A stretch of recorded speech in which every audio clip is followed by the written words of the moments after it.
Good evening, everybody. Respected principal sir, correspondent, parents, and everybody. Thanks for giving this opportunity. Firstly, myself, Channamani Saishri.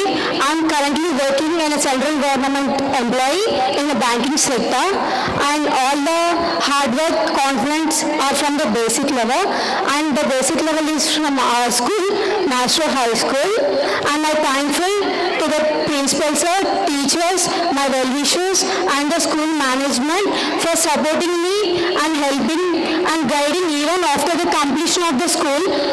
They are very helpful and friendly manner to me and guiding in each and every situation. Thank you for the principal sir, Agla Ranjit sir garu. And I was not very sure about the school when I was joining in 2014, 8th class. నేను అంతకుముందు 7th class వరకు జగిత్యాలలో చదువుకున్నాను. So జగిత్యాలలో చదువుకొని ఇట్లాంటి పల్లెటూరులో join అవ్వాలి అంటే మా పేరెంట్స్ కూడా చాలా ఆలోచించారు. లైక్ స్కూల్ ఎలా ఉంటుంది, ఇప్పుడు జాయిన్ చేస్తే మళ్ళీ ఆ స్టడీ లెవెల్ అనేది ఇంప్రూవ్ అవుతుందా తగ్గుతుందా అన్న టెన్షన్ వాళ్ళకు కూడా చాలా ఉండే. కానీ ఎప్పుడైతే జాయిన్ అయ్యామో అయినప్పటి నుంచి మన స్టడీ అనేది పెరుగుతూనే ఉంది. ఏ రకంగా కూడా మేము కాంప్రమైజ్ అనేది అవ్వలేదు స్టడీ విషయంలో. అప్పటి నుంచి అనేది ఇంకా స్టడీ ఇయర్లీ ఇంక్రీజ్ అవుతుంది, కానీ ఏ ఆస్పెక్ట్లో కూడా తగ్గలేదు మాస్టర్ హై స్కూల్. సో ఇప్పుడు నేను నా 10th 2016-17లో అయిపోయింది. తర్వాత మా చెల్లెల్ని కూడా మేము ఈ స్కూల్లో జాయిన్ చేశాం. తను ఇప్పుడు ఇంటర్మీడియట్ కంప్లీట్ చేసుకుంది. ఇంటర్మీడియట్లో కూడా చాలా మంచి స్కోర్ తెచ్చుకుంది తను. ఇప్పుడు అలాంటి రిజల్ట్స్ చూసిన తర్వాత మేము మా తమ్ముడిని కూడా ఇదే స్కూల్లో జాయిన్ చేశాం. ఒక్కొక్కసారి అనిపిస్తుంది ఈ స్కూల్ని మేము ఆపర్చునిటీ తీసుకున్నందుకు చాలా థ్యాంక్ఫుల్గా ఉంటుంది.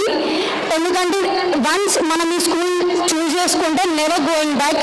ఎందుకంటే మనకి ఇక్కడ ఉన్న చాలా ఆస్పెక్ట్స్ మన సిటీ నుంచి దూరం చేస్తుంది.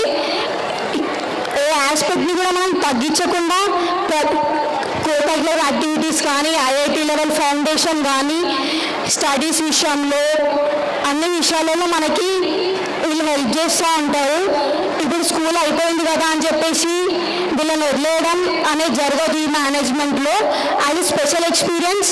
నా స్కూలింగ్ అయిపోయిన తర్వాత కూడా ఇంటర్ ఏ కాలేజ్లో జాయిన్ అవ్వాలి అన్న డైలమాలో ఉండే. అప్పుడు కూడా రంజిత్ సార్ కానీ రాజేష్ సార్ కానీ గైడ్ చేశారు. ఆ ఇంటర్ అయిపోయింది కదా వదిలేస్తారేమో అనుకున్నాం, కానీ ఇంటర్ అయిపోయిన తర్వాత కూడా ఇంజనీరింగ్ జాయిన్ అయ్యేటప్పుడు కూడా సజెషన్స్ అనేది ఇవ్వడం జరిగింది. సో ఏ లెవెల్లో అయినా మనం కాంటాక్ట్ అయితే మాత్రం మనకి పర్ఫెక్ట్ సజెషన్ అనేది ఇచ్చారు. This is my special experience and thank you for giving this opportunity. నన్ను గుర్తుపెట్టుకొని ఈ ఆపర్చునిటీ ఇచ్చినందుకు రంజిత్ సార్ గారికి చాలా థ్యాంక్ఫుల్. Thank you everyone.